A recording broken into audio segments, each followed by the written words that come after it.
தனுசு ராசி அன்பர்களே, தனுசு ராசியிலே பிறந்தவர்களும் இதுவரை உங்கள் ராசிக்கு குருவுடைய பார்வை இருந்தது. இப்பொழுது குருவோட பார்வை விலகிவிட்டது. ஆனால் அதற்காக நீங்கள் வருத்தப்பட வேண்டாம். ஏற்கனவே அர்த்தாஷ்டம சனி வேறு இருந்ததே, இந்த குருவுடைய பார்வை விலகிவிட்டதே என்று உங்களுக்கு சில சங்கடங்கள் இருக்கும்.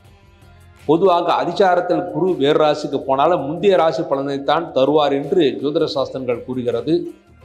ஆகவே மேலும் உங்களுக்கு முந்தைய ராசி பலனால் குருவுடைய பார்வை இருந்தால் என்ன பலனோ அந்த பலனைத்தான் அதிகமாக தருவார்.